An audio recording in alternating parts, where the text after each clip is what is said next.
Hey guys, so Sia bringing you another video. Now welcome to another Q&A. So we didn't do the Q&A too long ago. I was just in the mood to do them. I enjoy doing these. I've got a little bit of a busy upcoming week. So I need to prep a little bit of content. You know, obviously when I go away and do things and I'm not home, I've got to get things prepared. This week I'm actually going to London again, to the Pokemon Center.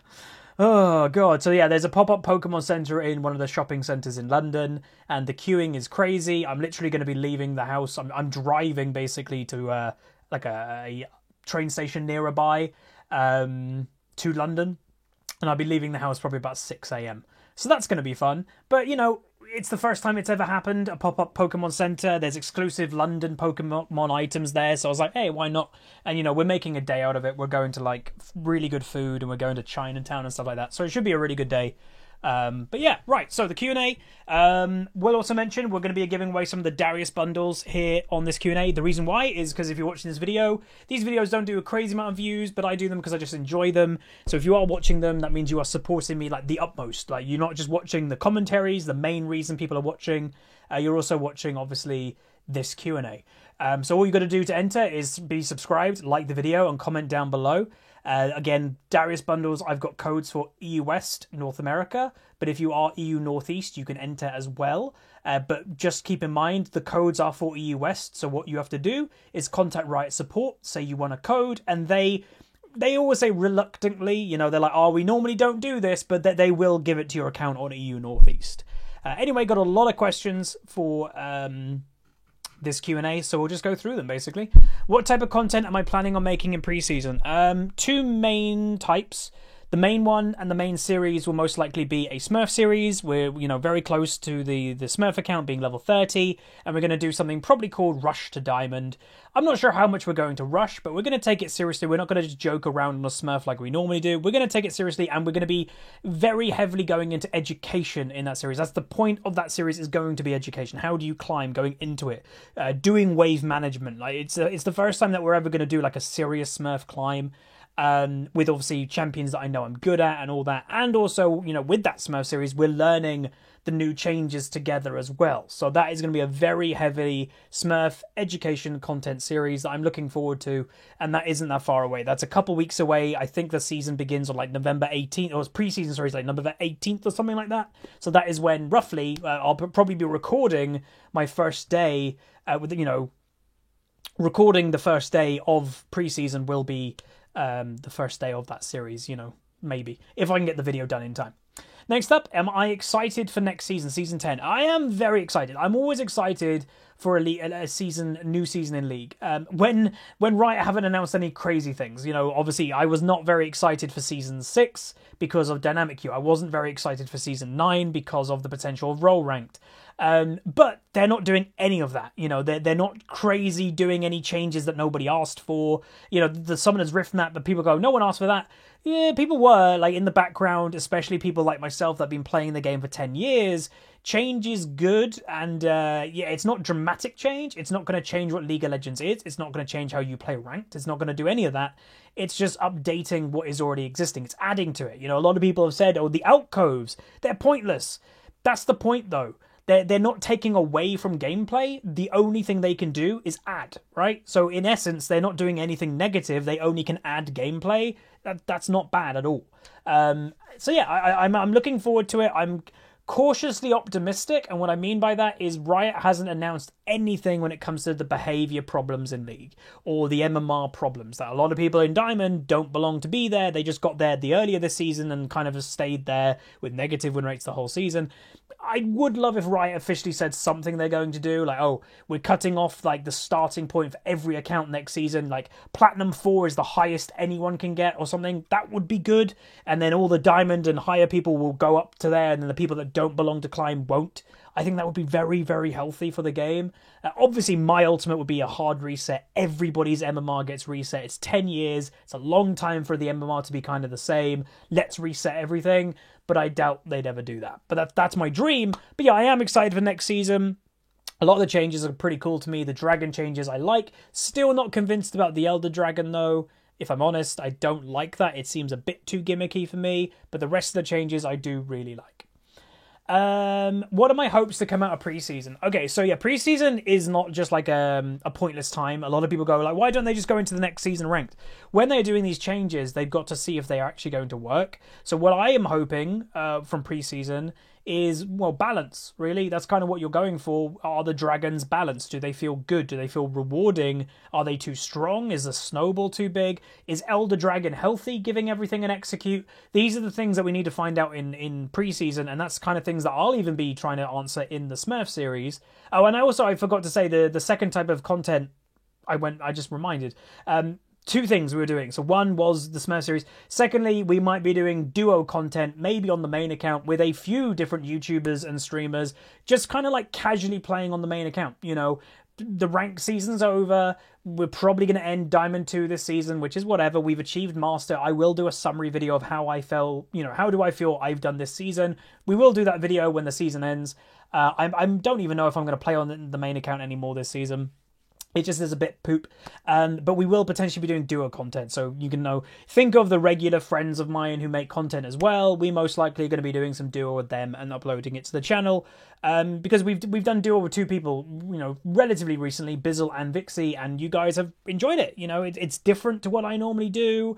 It's got a more casual tone to it, even though it's in high diamond ranked. And I think that is relatively healthy. So I personally am going to ask a bunch of people, like, hey, do you want to just have a day of duo king? I'm going to ask Fi, I'm going to ask Fox, Vixie, Bizzle, you know, all of those people I'll ask, and maybe we'll even open it a bit more to people that, you know, I don't know that much, to learn about them. To, again, a big thing for me over the last couple months, and I haven't hidden away from it, is being more friendly with other content creators, because I, for a while, only was friends with a few. They moved platform to Facebook, and obviously a lot what I do is involving Twitch. All the events that I go to are practically Twitch events, or Twitch, you know, and Riot events. So I need to know more people in the Twitchverse, and I've made an attempt to do that, and it's been going pretty good recently, so I've been enjoying it. And obviously we've got all the Twitch rivals and stuff like that. And furthermore, Clash Mode. They have announced Clash Mode already, I think 2 weekends in December, and I will try my utmost to play in both of those. We did have some complications the last Clash Mode that I will hope to avoid this time. And yeah, you guys should get Clash Mode content as well. So yeah, a lot of planned. And, you know, goes without saying, we'll be doing other things here or there as well. You know, the OP.GG reviews, sure. League discussions, sure. Q&As, obviously, we're doing one right now. They'll stay. And, you know, spectating pros is always a solid thing. If I like spectating pros, I won't hide away from it, is really good when I 100% need content. It's like, oh, I'm busy this weekend, or it's Christmas is coming and I'm going away on holiday, which I am around after Christmas. You know, I 100% need to get 15 videos done. Well, when you're playing the game, it's not a guaranteed video, but when you're watching a pro, spectating them, it's a guaranteed video. So that's kind of the cool thing with that. So that will also be played.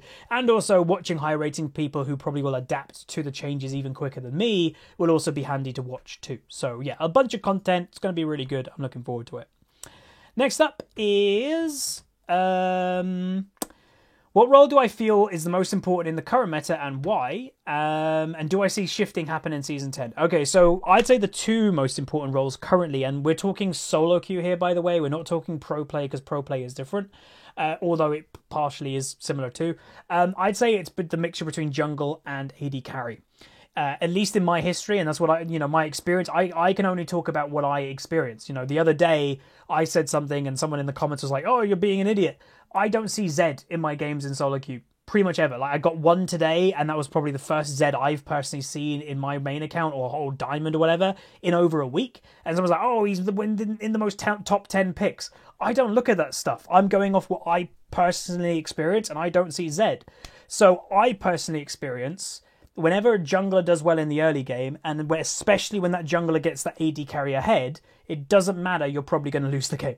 So like, if you're playing top or mid, your impact is negligible if the enemy jungler gets their AD carry fed. You're like, oh, and then the jungler and AD carry just kind of take over the game. That's my experience. With all the changes, top lane I do think will have some shift, but it'll never be the priority. I doubt.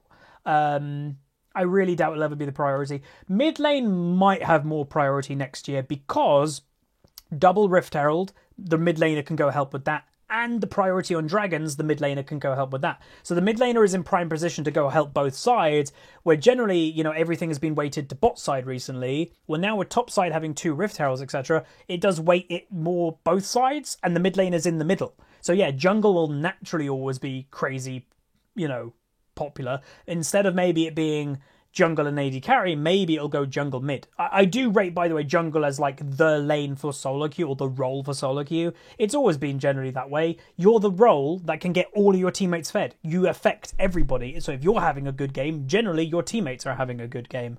So yeah. And especially, you know, junglers in the next upcoming season, dragons are the priority. You have the smite to kill the dragon. That's a big deal. Next up. Would I recommend a person who is okay who was okay at maths to not go into game design? Because I've heard it's a lot of math and coding. So yeah, this was said to me. I'm pretty good at math, or was good at math, or mathematics.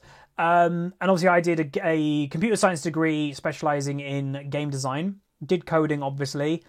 When people say to you, and it was said to me, like, oh, you know, you better like math, it's to me kind of pointless to say that. It seems a bit, you know, what's the right word? Not barbaric, but primitive in the way that people think of, oh, you're not very good at math, blah, blah, blah. Does it help if you're good at maths and all that stuff? Sure, when you're coding and you're making a damage system for your characters, to know that off the top of your head is useful, but you're on a computer. You have a calculator. Like, to me, it's never been a crazy big deal. Even people that weren't very good at maths, yeah, they can cope. You're legit on a computer that has Google or has a calculator on it. You don't need to be a mathematic genius to work stuff out or type it into Google. So I wouldn't let it put you off if maths isn't your thing. And obviously there's a lot of different ways to do game design. It depends what you want to do. You know, my degree covered a range of different things. And the cool thing with my degree is you could specialize. So there were people that specialized in coding. And I still did a lot of coding, but I didn't specialize in it. I specialized mainly in project management. I was in every single group thing that we did of building a game. I was the project manager, and I made sure everything was done. That's a very important job. That is a job that's in, you know, every single workplace, and generally a pretty highly paid one, because it's kind of management level. That's what I did. And obviously, yeah, I still helped, and I did game engine things and coding, sure, but my big thing was project management. So you can do that too. And obviously I got the highest grade possible in a degree here in the UK, which is a first. And yeah, I mainly did project management in my degree, and all the presentations of doing the games, I was the speaker naturally. I'm not bad at speaking, you could say. That was my strength. A lot of people did say that my presentations did stand out a little bit compared to everybody else. Go to your strength. So if your strength isn't mathematics, well, there's so much more to do in game design than just coding and math. So yeah, I think you'll be fine. Why do I think Riot doesn't create new summoner spells? Would I like to see new summoner spells? Good question, actually. I know I already had this one before. I don't think it's generally needed, question mark. Yeah, like, the core of League of Legends, you know, hasn't changed for ages. You know, and when I say the core, you know, in essence, kill the Nexus, kill minions, that hasn't changed. And I think part of the core is summoner spells, really. You know, it would be some people have called out for Flash going away. What you have to realize is in the design of the game, everything for the last 10 years has been designed with those summoner spells in mind. So if they take away Flash or something, they add something new, it could break everything. You know, the champions, there are specific champions that only work because of Flash. So yeah, I don't think they're really going to change them. If anything, they would add. I don't think they would take away any from the current iteration. You know, the last one that was taken away from memory was Cleanse. That gave you mana, not Cleanse. Oh, what was it called? It gave you mana, whatever that one was called. It's in ARAM. It's no longer on Summoner's Rift. You know, we used to have Revive, that when you died, you could instantly press Revive and you got respawned straight away. Karthus obviously was a very big user of that. So yeah, like, I don't see that changing, because I see summoner spells as core to what League of Legends is, especially in the design, and that's pretty important. All right, next up is what do I think Riot should do against the big amounts of toxicity and how to make it better? they just need to be a bit more firm about it, to be public about it. When they're saying nothing, a toxic person feels like they're not doing anything wrong. If Riot could actually publicly give examples of this is toxic, stop doing this, and there are a lot of things that are toxic that people don't realize is toxic. I think that would help, just being more public about it, trying to like have a massive campaign. Right, season 10, everybody, is the season of trying to get rid of toxicity. Have a big campaign, reward people for being nice in the game. Honor system isn't a reward really, let's be honest, because like what happens if you're not interested in Twitch or Warwick, that 99% of people aren't? Well, you don't care about Honor level 5, not really yet, do you? You know, I've always had the general idea that make ranked cut off at Honor level 3, because, you know, every account starts at Honor level 2. If you're Honor level 3 and above, you can play ranked. If you're not, you can't. And obviously that would stop a lot of toxic people playing ranked, because even though, yes, Honor isn't the best system, if you are something that's really toxic, you're not going to be Honor level 3. You'll get, you know, punished, and then your Honor resets to Honor level 0 or 1 or whatever. That's maybe an idea, but obviously a lot of toxic people will be angry about that. I personally don't care if toxic people are angry. But obviously the inherent problem is a lot of people who play League are also toxic, so you'll be punishing a lot of the player base. Or you separate them. Again, Riot has come out and flat and said they will never do it. But yeah, why not have like a toxic queue that, oh, you're under Honor level 3, you're Honor level 1 or 2, you play in the toxic queue with only other people with Honor level 1 or 2 or whatever. Like, I don't know. They just need to be more proactive about it, I feel, more than anything else. So yeah. All right, next up is if I think Earth is boring, then what game mode would you like to see in the near future and why? Yeah, I do generally find Earth a little bit boring. I only can play it once, and then I'm kind of like, I'm not going to play this again for at least a few days. I'm not a massive fan of game modes in League.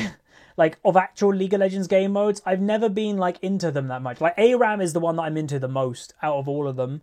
I don't know. I think I just like Summoner's Rift too much. And obviously, whenever they're doing a different game mode, it's 100% a casual game mode, and I don't play League of Legends for casual, so I just don't think alternate game modes are for me. And that's fine, it's completely fine.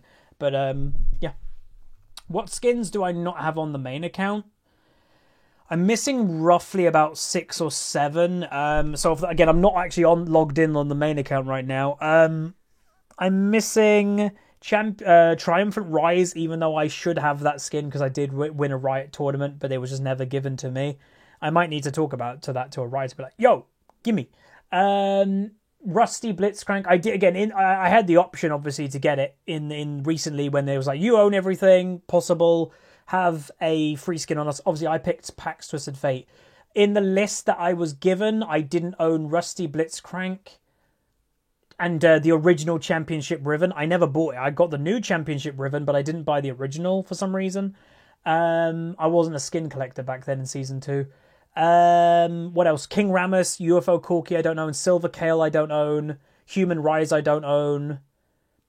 That might be it. There might be 1 or 2 more. Oh, and the first 2 seasons of Gold rewards. So Victorious, Janna and Jarvan I don't have because I wasn't Gold back in Season 1 and 2. I think that's mainly everything. Next up, should trash talking or banter be allowed in chat as long as it doesn't get too extreme and it doesn't involve slurs? I don't think it's needed personally, but I know everybody's got a different thing. Hang on. But yeah, I don't know. I'm not a big fan of trash talk, and I know a lot of people, their reply has always been like, oh, but in sports. I know you may not look at me and think, but I used to play sports to a very high level. Several sports to high level, and trash talk was never part of it. Like, the biggest sport that I played that had trash talk was cricket, and it's called oh god, what the hell is it? Sledding, something like that. With the wicketkeeper trying to put off the batsman. That's the only really time that I experienced it, and I played rugby to a decent level, football to a very high level, athletics to a very high level. It just never was needed. Like, to me, it's always been the case that if you're not very good, you try to trash talk. If you're good, you just don't get involved in that. So maybe it was just I never did it, or I never was involved because I was with good people and I was good at sport myself. I just don't think it's needed. I think it's I think it's just childish myself. The only people that I've ever seen trash talk are kind of kids, so I don't know. Next up is God damn it, who is your favorite streamer and why is it Vixie?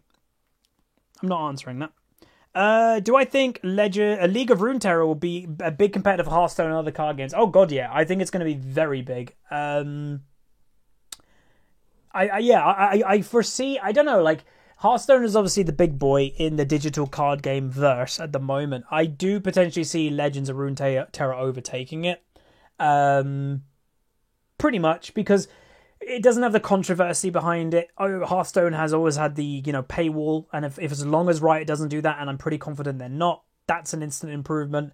The only thing that I could foresee is if people just like the mechanics of the game. They might not like the mechanics of the game. So we'll see. I definitely think it has the legs to be the biggest digital card game. Because it's mainly two, I guess, at the moment. You've got obviously Hearthstone and the Magic version. Both aren't crazy big. So I don't know. I definitely see it doing really well. It depends how much Riot puts into it. And from what I know, they're going to be putting a lot into it. Again, speaking to developers and stuff, I got a really cool insight that I think I might have mentioned from League 10.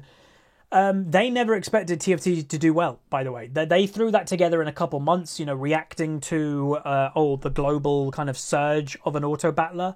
They just were reacting. They built it in a couple months. Obviously, it came out and it wasn't basically done. And it blew up a lot more. It had 35-something million players in the first couple months. That's insane for a different game mode. So they got completely sideswiped of how well TFT did. What Riot was actually expecting would be their big, their new game that's going to make them a bunch of money, that's going to take over a certain genre, was this card game. Like that's what they were expecting. So who knows? I think Riot is in a very, very powerful place at the moment, in several genres. Will both Blizzard and Valve be sweating a bit? I do think so. I definitely do think so. With BlizzCon on the last couple of days, they obviously announced their own auto battler. It's too late, I feel. Like TFT on player numbers has completely taken over. I think Dota 2 Auto Chess, which obviously was the biggest one, apart from the original wasn't that big. Dota 2 Auto Chess peaked out, I think, at 3 million players at one time. And yeah, 35 million or whatever TFT has been in one time. It's just crazy how big the player base of League is. And I think Riot is in a very powerful position to take over a lot of different spaces. Now, obviously, a lot of us are hoping they do an MMORPG, like their own World of Warcraft, for sure.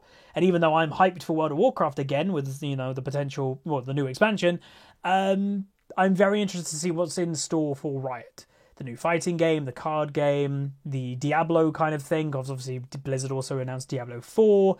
Riot is taking on a lot, but I think they can do it, and I do think, the card game, to 100% answer the question, I do think the card game is going to do very, very well. Next couple is, what do I hope that the League Partner Program brings in the future? Great question. So the League Partner Program, originally, it sounded really good, and it is good, I'm not going to BM it, but we do wish for more, a lot of us. So when you were joining it, and it depends, there's not technically specific tiers. It's not like you can be a tier 1 LPP or tier 2 LPP. There is kind of a tier system, though, that, I get the maximum amount of stuff to give away. If someone's smaller than me or less connected to Riot, they get less, for example, Darius bundles to give away. I get the maximum you can get, which is 20 per time. I get quite a lot of contact with Riot. When I was at the event, I had some people kind of saying to me, does every single Rioter know you? Jesus Christ. I had a lot of Rioters coming up to me, saying, oh, Huzzy, I know who you are. You don't know who I am. I probably spoke to over 20 Rioters at League 10. Probably half of them were coming up to me saying, oh, I know who you are. Nice to meet you. I do this, which was lovely. So there is definitely a little bit of tiering going on. But what I would want with it, because, even though I'm not a big content creator, I'd like to think I am pretty firmly in League of Legends. I've spoken to designers, developers, I've had conversations with the head of Ranked at the time, and some of the changes that I was talking to him about made it into the game. So I'm pretty happy with my involvement with League. It'll be nice if we can get even more involved. I've been invited to go to some of the Riot offices. not Riot. Well, I'm sure if I said, you know, hey, I'm going to LA, can I come to the Riot offices? I'm sure they'd say yes, but it would be nice to be like, right, we're getting more people in, because obviously the way that it's been playtesting with LPP people, they only invite people in California. Like, that kind of is annoying.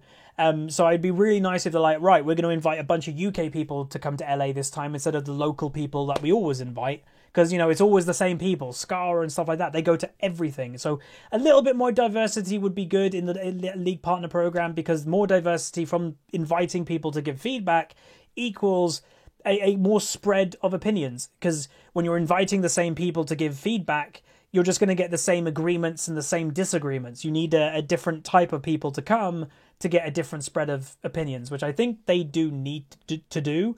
So that would be nice. You know, 2020, I do hope is the year that maybe I get to go to, because they do it most years, that they invite a bunch of content creators to go to LA for this workshop, I think they call it.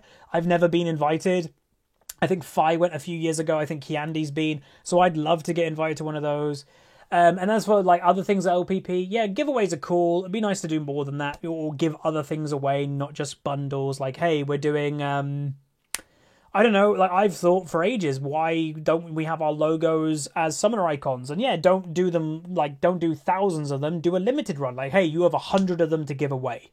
Like, you have your own one, you can have it yourself, and you have 100 Huzzy summoner icons to give away. How cool would that be? Because that wouldn't be spamming the system or anything like that.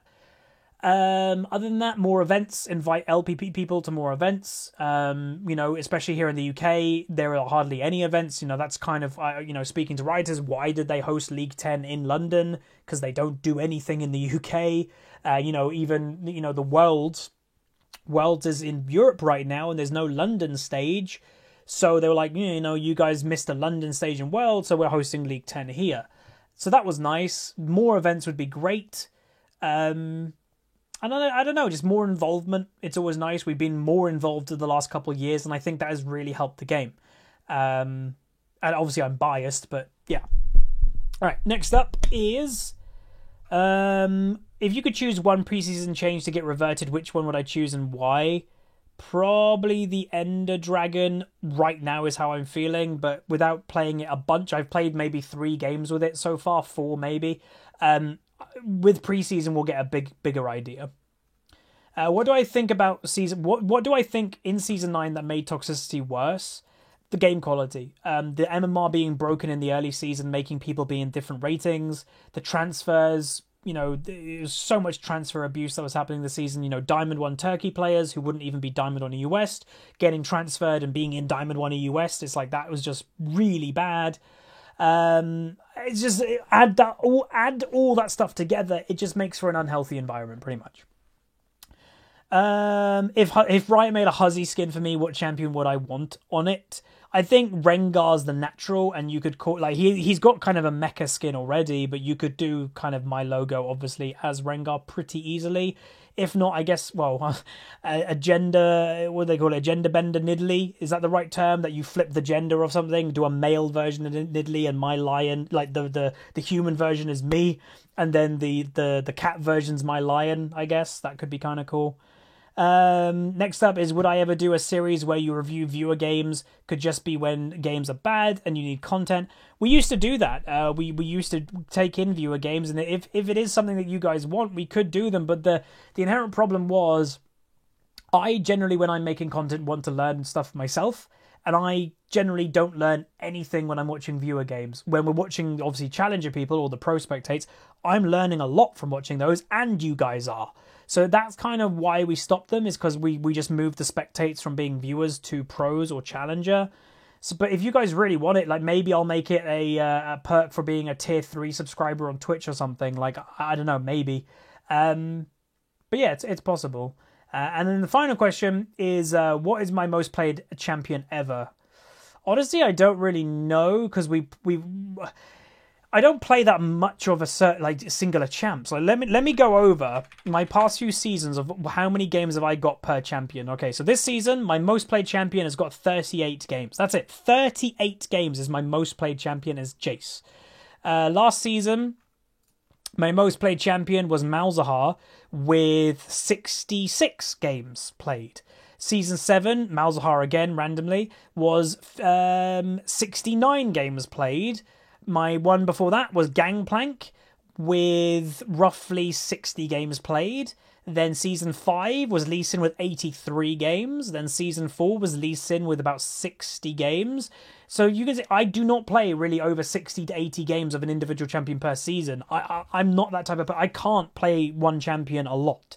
So I don't know what is my most played. If I had to guess, though, like, Malzahar is my most highest mastery point, because obviously a lot of the games I played were before mastery existed.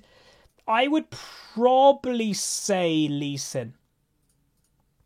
Because Season 3, he was my most played. Season 4 is my most played. Season 5, he was my most played. So 3 seasons in a row, Lee Sin was my most played champion. Season 6, he was my 4th most played. Season 7 is when I stopped playing Lee quite a bit. And then Season 8, not much Lee Sin. And then this season, have we played any? Let's see, have I played any Lee Sin? I've played 6 games of Lee Sin this season. So, yeah, it's probably Lee Sin throughout the time of me playing League.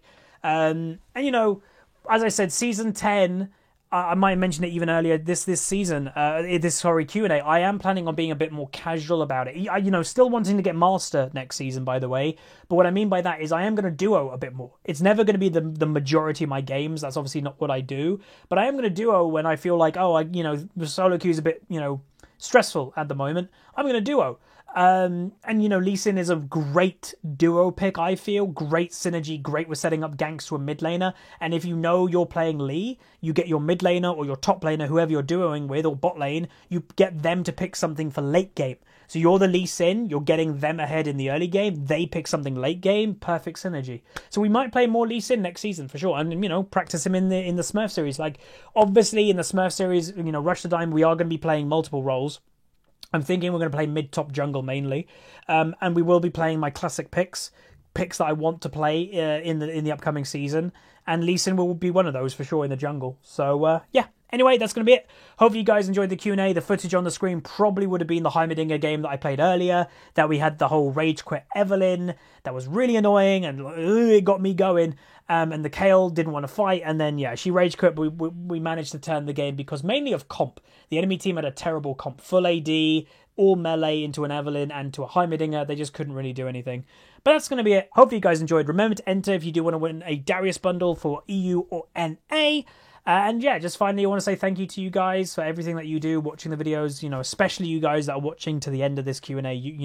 You're rare as a viewer, so thank you very much for that. And finally, health update. I know some people like to hear about it. I'm officially down 29 pounds of weight since September 12th.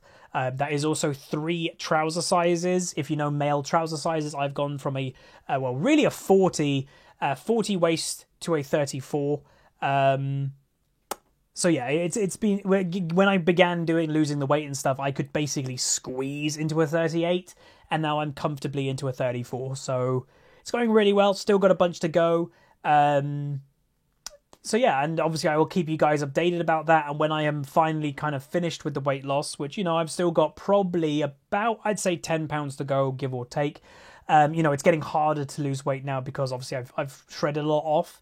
I will make a video about it, or I'll do like a whole thing about it, because I know a lot of people go, how do? I will talk about it, but obviously 2020 for me, a lot of the time my New Year's resolutions the past couple of years are, lose the weight, and we've lost the majority of what I need to lose. I do not consider myself fat anymore, which is a really nice feeling.